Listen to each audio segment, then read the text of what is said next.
한 아버지가 아들과 이야기하면서 요한아, 수학자가 되면 따지는 일을 많이 하지 않겠니? 학교에서도 따지고 또 주일날이 되면 교회 가서 목사님에게도 따지면 어떡하지? 실수의 세계에서 따지다가 더 이상 따질 것이 없으면 이제 허수를 만들어서 따지는 것이 수학의 세계가 아니겠느냐. 요한아, 너는 인간의 생명을 고치는 의사가 되거라. 하나님이 주신 생명을 회복시키는 이 귀한 직업을 가지면 얼마나 좋겠니? 하루 종일 논리적인 당위성을 동원해서 아들에게 의사가 되라고, 의대에 가라고 설득을 시켰고, 아버지의 말을 듣고 이 장남 아들은 드디어 의대에 진학했습니다. 그러나 얼마 지나지 않아 전공을 수학으로 바꾸었고, 아버지는 대단히 실망하고 상처를 입었습니다. 이 아들은 미국 고등학교에서 전체 수석을 했고, 특별히 수학과 과학도 항상 1등을 놓치지 않았다고 합니다. 아버지 생각에는 미국 사회에서 동양인들도 존경을 받을 수 있는 의사가 되면 좋겠다. 그래서 설득했지만 처음부터 이 장남은 수학자가 되는 게 희망이었고 마침내 전공을 바꿔버렸습니다. 이것 때문에 아버지가 얼마나 상처를 입고 마음의 상실감이 컸는지 모릅니다. 그런데 놀랍게도 전혀 예상하지 않은 일이 그 가정에 일어났습니다. 둘째 아들은 의대 가라고 하는 말도 안 했는데, 전혀 기대도 안 했는데 의대에 지원하고 마침내 합격하고 의사의 길을 걸어갈 수 있게 되었습니다. 지금은 양평 쪽의 아신대, 아시아연합신학대학에서 강의하고 있는 권택조 교수의 그 가정 이야기입니다. 그분은 교육학을 전공한 학자이지만 자기의 아들, 자녀들을 양육하고 키워가면서 그 자녀들의 길을 다 알 수는 없었습니다. 그래서 후에 그런 일들을 보면서 자신이 부끄럽다고 고백합니다. 내가 나의 생각을 가지고 알지 못하면서도 내 생각에 의해서만 아이들을 끌고 가려고 했던 것이 교육학을 전공한 학자로서도 하나님 앞에서도 부끄럽다. 이렇게 고백을 했습니다. 오늘 본문 1절 상반절 말씀을 보십시오. 산전수전을 다 겪은 다윗도 알지를 못합니다. 글자 그대로 다윗은 온갖 어려움을 다 겪은 사람입니다. 그럼에도 불구하고 모든 어려움을 겪었음에도 불구하고 기근이 왜 왔는지 이것을 그는 알 수가 없었습니다. 알지 못합니다. 아버지의 양을 치면서 목동으로 있다가 하나님이 사무엘을 보내서 기름 부음을 받게 하셨고, 이제 그가 때가 되어서 골리앗 장군과 싸워 이기게 되고 왕의 측근이 되고 사위가 됩니다. 그러나 여러분이 아시는 것처럼 그 사울왕에 의해서 계속해서 살해 위협을 받고 쫓겨다니며 유랑생활을 합니다. 밑바닥까지 떨어집니다. 백성들의, 일반 천한 백성들의 고통이 무엇인지를 거기서 함께 실감하며 지나갑니다.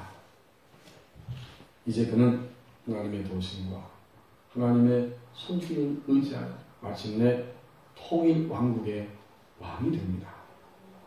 승승장구하던 그가 자기의 장군, 자기 부하의 아내를 범하게 되고 살인과 간음과 거짓의 죄에 의해서 그 밧세바와 사이에 낳은 아이가 죽게 됩니다. 하나님의 심판이죠. 그의 말년은 평탄하지만 동시에 고통이 있습니다.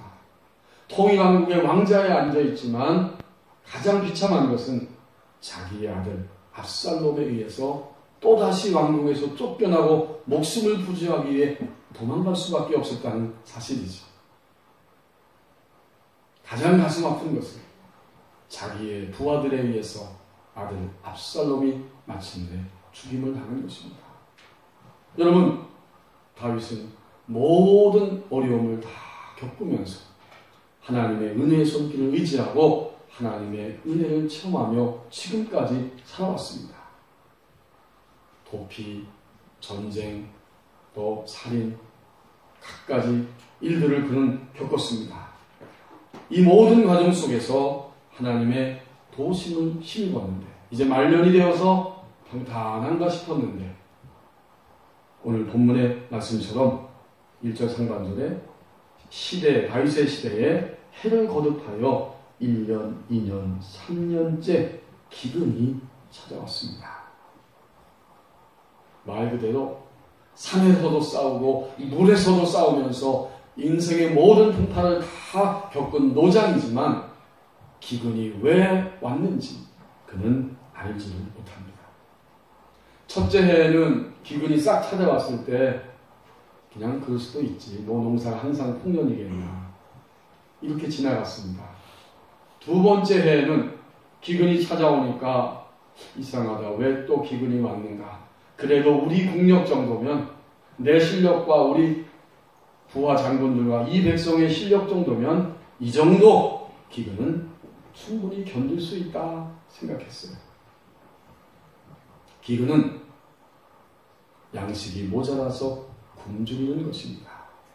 또 비유적으로 모든 최소한의 분량이 채워지지 않고 모자라서 그렇게 겪게 되는 고통이 바로 기근입니다.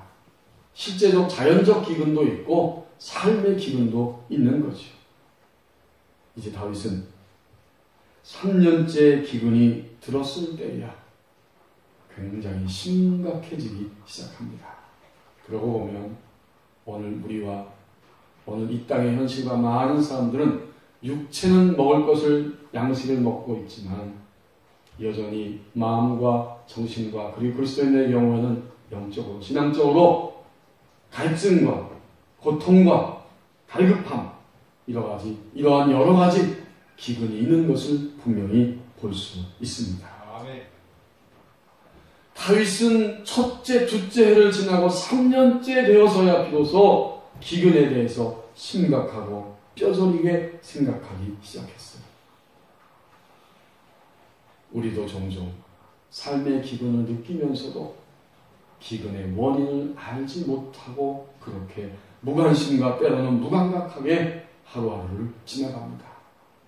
산전수전 다 겪은 다윗도 알지 못했습니다. 우리도 기근을 느끼지만 원인을 알지를 못하고 지나갑니다.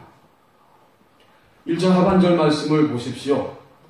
매침과 묶임이 기근을 가져온다고 말씀합니다. 하나님이 다윗에게 가르쳐주신 거죠. 1절 하반절에 여호와께서 이르시되 이는 사울과 피를 흘린 그의 집으로 말미암음이니 그가 기브온 사람을 죽였음이니라 하시니라. 사울과 그의 집은 가해자였고 기브온 사람들은 피해자입니다. 여러분, 기브온이 누구예요? 2절에 바로 나옵니다. 기브온 사람은 이스라엘 족속이 아니요 그들은 아모리 사람 중에서 남은 자라. 이스라엘 족속이 전에 그들에게 맹세하였거늘 사울이 이스라엘과 유다 족속을 위하여 열심히 있으므로 그들을 죽이고자 하였더라. 여호수아 시대에 가나안 땅을 정복해 들어가면서 하나씩 하나씩 그 일이 성취되는데 이 기브온 사람들은 변장을 하고 속이면서 너무 두려워서 이스라엘과 서로 속이면서 조약을 맺었고 여호와의 이름으로 맹세했습니다. 나중에 알고 보니까 이 사람들은 먼 데서 온 것이 아니라 바로 멸망의 대상 가나안 땅에 있는 사람들이었어요. 그렇지만 이미 조약을 맺었기 때문에 기브온 족속을 멸할 수는 없었습니다. 그래서 여호수아 9장 15절 말씀에 보면 이렇게 말합니다. 여호수아가 곧 그들과 화친하여 그들을 살리라는 조약을 맺고 회중 족장들이 그들에게 맹세하였더라. 나중에 실체가 드러났지만 이 맹세 때문에 기브온 족속을 죽이면 안 되는 것입니다. 하나님 앞에 약속한 것이기 때문에. 결국 기브온 족속은 어떻게 되었느냐? 여호수아 9장 27절 말씀에 보면 이렇게 말씀합니다. 그날에 여호수아가 그들을 여호와께서 택하신 곳에서 회중을 위하여 여호와의 제단을 위하여 나무를 패며 물을 깃는 자들을 삼았더니 오늘까지 이르니라. 하나님 백성들의 종으로 노예로 삼았습니다. 그런데 시간이 흘러서 사울이 왕이 되었을 때 그는 자기의 육신적인 그런 열정 때문에 결국 기브온 족속을 다 진멸하고 말았습니다. 그 결과 하나님께서 기근이라고 하는 심판을 내릴 수밖에 없었습니다. 우리는 종종 이런 이야기 듣습니다. 1세대가 하나님을 믿고 섬기면 고난이 많지만 그 자손들, 자녀들 2세대는 더 복을 받고 3대, 4대 내려가면 믿음이 견고해지고 하나님이 주시는 영적인 그리고 삶의 축복을 받습니다. 옳은 이야기예요. 내가 오늘 믿음이 부족함에도 불구하고 만약 나의 부모님이 그 위 할아버지 할머니가 그 윗대 3대, 4대, 5대부터 계속 하나님을 믿어왔다면 하나님으로부터 흘러내려오는 영적인 복, 믿음의 복, 삶의 복이 분명히 있습니다. 아멘. 믿음의 가문이라면, 그래서 제가 이번 주에도 어떤 분의 이야기를 들었는데, 내가 앞으로 결혼할 때는 적어도 3대 이상 예수님을 믿는 사람과 결혼하겠다. 그런 이야기를 한다는 거예요. 나름대로 의미가 있다고 생각이 들었습니다. 믿음의 가문을 통해서 흘러내려오는 영적인 힘, 믿음의 힘, 하나님의 복이 있습니다. 아멘. 그렇다면 반대도 있는 거예요. 하나님을 경외하지 아니하고 끊임없이 하나님의 말씀과 반대편에 서서 죄악 속에 살아갈 경우에 그와 그 밑에 후손들은 계속해서 그 영향력 아래 있습니다. 하나님의 복이 아니라 하나님의 심판이 임하고 또 악한 영의 공격과 침입이 그 가문을 계속해서 공격할 수 있습니다. 아멘. 여러분 오늘 보십시오. 사울의 시대에 그 죄악이 해결되지 않은 채로 흘러가니까 시대가 바뀌고 다윗의 그 왕정 통치 시대가 왔음에도 불구하고 다윗의 시대에 하나님의 정하신 법칙에 의해서 해결되지 않은 그 죄로 인하여서 결국 하나님의 심판이 임하게 되는 것을 볼 수 있습니다. 하나님의 복도 흘러가지만 하나님의 심판과 화, 또 악한 영의 공격도 세대를 통해서 흘러갈 수 있다는 사실을 이 말씀을 통해서 확인합니다. 아멘. 피해자 기브온 사람들은 맺힘의 문제 속에 있습니다. 그들은 억울해요. 마음에 화가 나요. 그리고 고통스럽습니다. 상처를 입었습니다. 끊임없이 그 억울함과 상처와 아픔과 고통 속에 시달리며 살아갑니다. 이것이 맺힘입니다. 가해자인 사울과 그 집안 사람들은 자신의 그 육신적인 욕망이 불타오릅니다. 충동 때문에 가만히 있지 못합니다. 그래서 마침내 자기의 욕망과 충동을 따라서 앞뒤 가리지 아니하고 기브온 사람을 죽였습니다. 그들은 죄책감에 시달릴 수도 있습니다. 어쩌면 한두 명은 죄책감이 들었을 것입니다. 그러나 죄책감이 전혀 없는 사람들도 많습니다. 그렇지만 그들은 더 이상 앞으로 나아갈 수 없고 하나님의 심판이 기다리고 있습니다. 자신의 욕망과 충동을 견디지 못하여서 그대로 행하게 되고 죄책감을 가질 수도 있고 죄책감이 없을 수도 있고 다만 하나님의 엄연한 심판이 그들에게 분명히 예정되어 있습니다. 이게 뭘까요? 더 이상 앞으로 나가지 못하고 그 자리에 있는 것. 이것이 바로 묶임입니다. 시기와 질투를 여러분 생각해 보십시오. 어떤 사람이 나를 질투하고 시기하는데 밤낮 없이 나를 험담하고 나에 대해서 나를 아프게 하고 힘들게 합니다. 심지어는 내 남편까지 표적으로 삼고 남편을 아프게 하고 어렵게 만듭니다. 계속해서 이 피해자의 입장에서 보면 시기 질투라고 하는 그 공격에 의해서 너무 힘든 거예요. 상처와 억울함과 고통이 그 마음에 단단히 박혀 있습니다. 고통이 거기에 맺혀 있는 거예요. 이것이 바로 맺힘입니다. 가해자는 어떻습니까? 그는 불타는 시기심과 질투심으로 견딜 수가 없어요. 저 사람을 때리고 공격하고 찢어먹지 않으면 내가 못 견디는 거예요. 이게 얼마나 안타깝습니까? 그리스도인의 경우라고 하면 그렇게 끊임없이 불타는 시기심과 공격성을 가지고 있을 때 그의 믿음은 더 이상 앞으로 나가지 못하고 그 자리 거기에 있습니다. 이게 뭐예요? 이것이 바로 묶임입니다. 사울과 기브온 사람과 사울 사이에는 맺힘이 있었고 묶임의 문제가 있습니다. 이러한 맺힘과 묶임은 두 사람 모두에게, 양쪽 다에게 결국에는 기근을 가져옵니다. 기근이 임하면 사람들은 몹시 피곤합니다. 그들의 몸도 연약하고 힘듭니다. 그들의 마음도 병이 들어버리고 더 나아가서 영적인 메마름이 시작됩니다. 점점 기근의 시대를 사는 거죠. 오늘 하나님 말씀하십니다. 피해자, 가해자 모두에게 맺힘의 문제와 묶임의 문제가 있고 맺힘과 묶임은 결국 기근을 가져온다. 아멘. 이제 1절 중반절 말씀을 보십시다. 하나님과 동행하는 삶에는 길이 있다고 말씀해 주십니다. 아멘. 1절 중반절에 다윗이 여호와 앞에 간구하매. 여러분, 하나님께서 맺힘과 묶임 때문이다. 사울과 기브온 족속 관계 때문에 기근이 왔다. 너희 시대가 아닐지라도 이렇게 말씀해 주시고 가르쳐 주셨죠. 그러나 하나님이 가르쳐 주시기 전에 다윗은 3년 동안을 지내다가 어떻게 했어요? 3년째 기근이 드니까 여호와 앞에 나가서 간구하게 되었다고 말씀합니다. 아멘. 모든 것, 자신의 내면과 외면, 삶 전체 일생 동안 살면서 모든 것을 들고 주님 앞에 나가서 물을 수 있는 것, 물으며 사는 것, 이것이 바로 하나님과 동행하는 삶입니다. 아멘. 여러분, 이것은 쉬운 이야기지만 쉽지 않습니다. 우리가 하나님 앞에 모든 것을 다 묻고 하나님의 인도와 지시를 따르는 삶이 하나님과 동행하는 삶이라고 우리의 머리를 끄덕일 수 있지만 우리의 영의 실제가 그렇게 이루어지기까지는 더 많은 시간과 간격이 있습니다.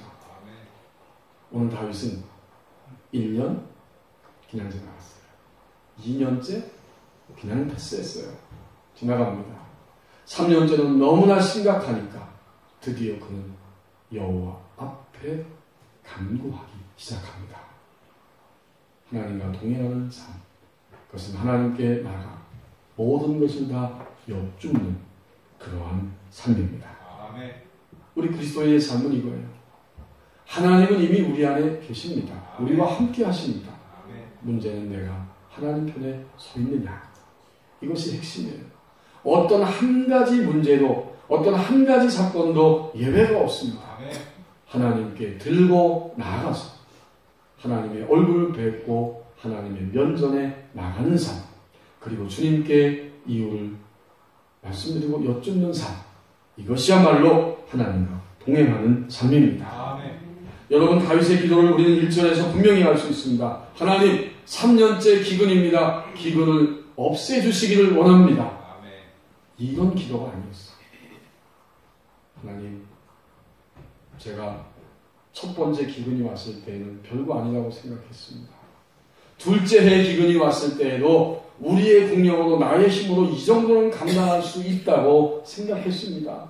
그러나 셋째 해 기근이 찾아왔을 때 저는 비로소 저의 판단과 생각을 다 주님 앞에 던져놓고 주님을 바라봅니다. 여호와 하나님, 이 기근이 어떻게 된 것입니까? 기근의 원인이 무엇입니까? 이렇게 기도했다는 겁니다. 여기 여호와 앞에 간구했다는 말은 하나님을 찾아 들고 나간 것이고 문제를, 그리고 하나님의 얼굴을 대면했다고 하는 뜻이 있습니다. 정말 하나님을 만나는 겁니다. 모든 것을 들고 거기에 대해서 하나님께서 알게 하실 때까지 하나님을 대면하는 것, 이것이 바로 하나님과 동행하는 삶이요. 그 동행하는 삶 속에는 길이 있습니다. 하나님 그걸 말씀해 주는 거예요. 간구하니까, 하나님과 동행하니까 하나님이 맺힘과 묶임의 이야기를 해 주실 수밖에 없었습니다. 하나님은 하늘에 계시고 우린 땅에 있는데 하나님이 이런 소소한 문제까지 관심이 있겠느냐? 하나님은 초월자 하나님이신데 하나님은 초월성을 가지고 있어요. 인간의 어떠함과 관계없이 역사를 끌고 가시고 모든 것을 다 진행하십니다. 그러면서 동시에 예수 그리스도의 십자가를 통해서 우리 가운데 내재하셨습니다. 하나님은 초월해 계시면서도 우리 안에 아주 가까이 우리 심령, 우리 영혼 안에 머물러 계십니다. 이것이 초월성과 내재성의 의미입니다. 감히 인간과 같을 수 없는 분이지만 인간이 되셨어요. 오늘도 예배하는 법원의 교회 모든 교우들의 소위 일들 속에, 사건 속에, 감정 속에, 삶 속에, 심지어 여러분의 영 안에, 우리 안에 머물러 계십니다. 그렇다면 동행하는 삶은 모든 것을 들고 하나님 앞에 나아가서 하나님께 물어보고 하나님의 인도를 따르는 삶입니다. 자, 이제 하나님이 대답하셨죠? 1절 하반절에 말씀해 주시잖아요. 이것은 사울 집안과 사울 자신과 기브온 족속 간의 맺힘과 묶임 때문이다. 그래서 연속적으로 3년 동안 기근이 왔다. 그렇습니다. 하나님과 동행하는 삶에는 길이 있다고 말씀해 주십니다. 이제 2절 끝부분 하반절 말씀부터 마지막 10절까지를 보십시오. 다윗이 어떻게 하는가? 다윗의 행동을 보면 이제 그는 맺힘과 묶임을 푸는 자로 살아가기 시작합니다. 2절 끝부분에 기브온 사람들을 다 불렀습니다. 이에 왕이 기브온 사람을 불러 그들에게 물으니라. 다윗은 자신의 입장이 아니고 사울의 입장도 아니었고 피해자인, 피해 당사자인 그들의 입장에 서서 그들의 가슴에 맺힌 이야기를 듣고자 합니다. 3절에 보면 다윗이 구체적으로 묻습니다. 내가 너희를 위하여 어떻게 하랴? 내가 어떻게 속죄하여야 너희가 여호와의 기업을 위하여 복을 빌겠느냐? 맺힘이 풀어지는 것은 맺혀 있는 자들의 속의 이야기를 듣는 것이고 그들을 만나 그들의 요구를 듣는 데서 시작됩니다. 이제 기브온 사람들이 4절에서 대답하죠. 사울과 그의 집과 우리 사이의 문제는 은금에 있지 않습니다. 이스라엘 가운데에서 사람을 죽이는 문제도 우리에게 있지 않습니다. 그렇군요. 돈, 은금, 보상해 주는데 문제 해결이 있다는 게 아닙니다. 또 기브온 족속은 우리에게는 사람을 어떻게 할 수 있는 권한도 힘도 없는 백성들입니다. 그러므로 사실관계를 분명히 밝혀야 하고 그 다음에 이 사실이 밝혀진 다음엔 거기에 맞는 처분이 따라와야 합니다. 지금 이런 이야기를 하고 있는 거예요. 다윗이 그들의 이야기를 듣고 말합니다. 4절 끝부분에 왕이 이르되 너희가 말하는 대로 시행하리이다. 너희가 말하는 대로 내가 시행할 것이다. 그랬더니 드디어 진상을 이야기합니다. 5절에서 그들이 왕께 아뢰되 우리를 학살하였고 또 우리를 멸하여 이스라엘 영토 내에 머물지 못하게 하려고 모해한 사람들이 이렇게 있었습니다. 이게 진상 실체군요. 이게 다 밝혀져야 되는 거죠. 그 다음 6절에 보십시오. 이제는 처분이 요구됩니다. 그런 사람의 자손 7사람을 우리에게 주십시오. 여호와께서 택하신 사울의 고을 기브아에서 우리가 그들을 여호와 앞에서 목매어 달겠나이다. 여러분, 대가를 치르고서야만 매일 맺힘과 묶임이 해결이 됩니다. 그러니까 이 기브온 족속이 하는 말이 은금의 문제가 아닙니다. 사실의 문제입니다. 그리고는 사실대로 처분을 해야 합니다. 이렇게 요구하고 하나님 앞에서 그들을 하나님의 법칙대로 목매어 달겠나이다. 다윗을 보십시오. 그가 어떻게 합니까? 6절의 끝부분에도 왕이 이르되 내가 내주리라 하니라. 여러분, 이것은 적어도 구약시대의 하나님의 법칙이 이렇습니다. 동태복수법, 같은 것으로 복수하는 것이 이에는 이로, 눈에는 눈으로, 생명에는 생명으로. 출애굽기 21장 23절에서 25절에 나오는 하나님의 법칙이었습니다. 물론 예수 그리스도를 믿는 우리 시대에는 주님께서 우리를 위하여 핏값을 다 지불하셨기 때문에 다른 방법으로 또한 그 마땅한 처분이 이루어질 수 있고 이루어져야 합니다. 그러니까 원리는 동일해요. 사실의 실체가 밝혀져야 하고 거기에 맞는 처분이 있어져야 하는데 피해자의 입장에 있어서 그들의 이야기를 다 듣고 사실관계를 규명하고 이런 것들이 낱낱이 다 이루어져야 합니다. 오늘 왕은 말합니다. 내가 내주리라.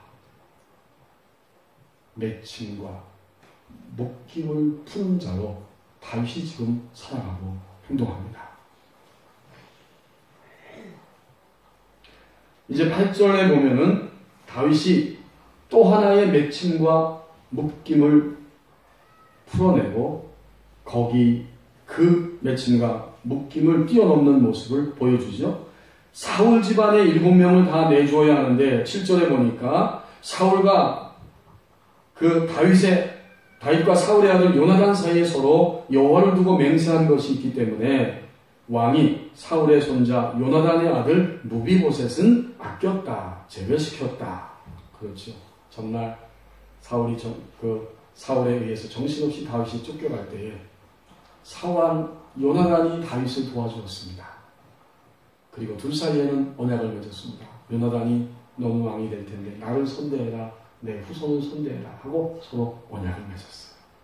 그 언약을 다윗은 기억했기 때문에 또다시 맺힘과 묶임으로 끌고 갈 수 없어서 그 요나단의 아들 무비보셋은 제외를 시키고 8절에 보면 아야의 딸 리스바라고 하는 여인이 있는데 사울의 첩입니다. 그에게서 난 두 아들 그리고 또 사울의 딸 메라가에서 난 자 5명을 붙잡아가지고 기브온 사람들의 요구대로 그들에게 넘겨주었어요. 9절에 보십시오. 그들을 기브온 사람의 손에 넘기니 기브온 사람이 그들을 산 위에서 여호와 앞에 목매어 달매 그들 7사람이 동시에 죽으니 죽은 때는 곡식 빼는 첫날 곧 보리를 베기 시작하는 때더라. 그대로 다윗은 실행하게 합니다. 이제 하나님께서 오늘 우리에게 10절까지의 말씀을 주셨는데요. 10절에 보면 또 하나의 맺힘과 묶임을 풀어내는 다윗의 모습을 보여줍니다. 아야의 딸 리스바입니다. 이 리스바는 사울의 첩이었는데 자기의 아들 둘이 메어 달렸습니다. 이제 7명이나 죽었어요. 그들을 끌어내려서 이제는 매장을 시킵니다. 그런데 10절에 보면 이 리스바는 굵은 배를 가져다가 바위 위에 펴고 나서 곡식 빼기를 시작한 때 그때부터 하늘에서 비가 시체에 쏟아지기까지 자기 아들들의 시체를 애통합니다. 억울하게 죽어. 물론 하나님의 심판에 의해서 사울 집안 때문에 하나님의 심판 때문에 아들들이 이렇게 죽어야 했는데 그럼에도 불구하고 어미의 마음은 탕듯합니다. 자신의 아들들의 시체를 매장하지 않습니다. 그리고 공중의 새가 짐승들이 범하지 못하도록 그 시신을 꼭 끌어안고 지키고 있습니다. 언제까지? 놀랍습니다. 10절에 보면 비가 하늘에서 비가 시체에 쏟아지기까지. 이 맺힘과 묶임이 풀어져서 기근의 시대가 끝이 나고 비가 내릴 때까지 나는 나의 아들들을 여기서 그대로 지키겠다고 하는 이런 모성애요 또 사랑의 마음이요 애통하는 이런 마음이 이 여인에게 지금 보여집니다. 이 소식이 다윗에게까지 들려졌어요. 여러분 밑에 11절 보십시오. 아야의 딸 사울의 첩 리스바가 행한 일이 다윗에게 알려졌다. 다윗은 벌떡 생각이 들었습니다. 그렇구나. 이제 다윗은 전날에 길르한 야베스 사람들이 사울과 그 아들 요나단이 죽었을 때에 그 지역에다가 그들의 뼈를 매장해 놨는데 그 뼈를 가져오라고 명령하고 그리고는 목매어 죽은 7사람의 시신까지 전부 다 가져오게 해서 그들을 명예롭게 장사를 치러주라고 명령합니다. 여러분 이해가 되시죠? 이 아야의 딸 리스바의 모습을 보면서 그 아들이 2명이나 죽었지만 심판에 의해서 그들을 장례 절차를 통해서 존중해주고 그들의 명예를 회복시켜 주었습니다. 다윗의 이 행동은 또 하나의 맺힘과 묶임을 풀어내는 모습입니다. 여러분이 리스바가 자기의 아들들의 죽음을 애통해하며 비가 쏟아질 때까지 이 심판이 끝날 때까지 그 시신을 지키고 있습니다. 그렇지만 그의 마음에는 아픔이 있고 고통이 있고 맺힘이 있습니다. 왕은 그 사실을 퍽득 깨닫고 그 시신을 거두어서 함께 장례를 잘 치러줌으로 결국에는 그들의 명예를 보존하고 회복시켜 주었습니다. 이것은 또 하나의 맺힘과 묶임을 피하고 그것을 풀어내는 다윗의 행동입니다. 아멘. 이제 결론이 14절에 나옵니다. 14절 말씀을 보십시오. 사울과 그 아들 요나단의 뼈와 함께 베냐민 땅 셀라에서 그의 아버지 기스의 묘에 장사하되 모두 왕의 명령을 따라 행하니라. 그 7사람과 사울과 요나단의 모든 것을 뼈들을 다 한 번에 합장했다는 것을 장사하니까 어떻게 됐습니까? 14절 끝부분의 하반절에 그 후에야 하나님이 그 땅을 위한 기도를 들으시니라. 아멘. 정말 아멘입니다. 더 이상 맺힘과 묶임을 반복하지 않으라고 다윗은 그것을 푸는 자의 모습으로 행동했고 그 모든 절차가 마무리됐을 때에 하나님은 드디어 그 땅을 위하여 기근의 시대를 끝내시고 그 땅에 비를 내려 주십니다. 아멘. 성도 여러분, 오늘 이 시대는 얼마나 많은 맺힘이 있는 시대입니까? 많은 사람들이 가슴에 고통을 품고 살아갑니다. 국가적인, 구조적인 그런 세력들에 의해서 고통스러워하고 또 한 사람 한 사람 개인적으로 얽히고 설켜있는 모든 것들 때문에 한숨 쉬고 상처 입고 아파합니다. 피해자도 가해자도 모두가 다 함께 묶여 있습니다. 그래서 너무나 많은 기근이 이 시대에 횡행하고 있습니다. 아마도 어쩌면 오늘 예배하는 우리 가슴 속에도 매임과 맺힘과 묶임이 있을 것입니다. 그것 때문에 기근이 온 거예요. 기근은 자연적인 기근이지만 동시에 그리스도인들은 깨달아야 됩니다. 이것은 영적인 기근입니다. 기근 때문에 몸이 약하고 피곤합니다. 마음이 병들어 있고 틀어져 있고 왜곡되어 있습니다. 어두워져 있고 악한 영에 의해서 공격을 받으면서도 악한 영의 도구로 사용되면서도 깨닫지를 못합니다. 영적으로도 심히 어둡고 연약한 모습이 있습니다. 가해자는 피해자에게 찾아가서 얼굴을 맞대고 용서를 구하고 사실관계를 그대로 드러내고 그리고 마땅한 처분과 보상이 이루어져야 합니다. 피해자는 가해자의 그런 만남을 가졌을 때 그런 모습으로 다가올 때 그들과 화해하고 그들을 함께 손잡고 드디어 맺힘과 묶임을 풀어내는 자가 되어야 합니다. 그때 기근이 끝이 날 것입니다. 삶 속에 기근이 찾아올 때 삶이 기근 속에 있을 때 우리는 다윗처럼 산전수전 다 겪은 다윗처럼 알지 못하고 무감각하게 무관심 속에 지나갑니다. 하나님은 말씀하십니다.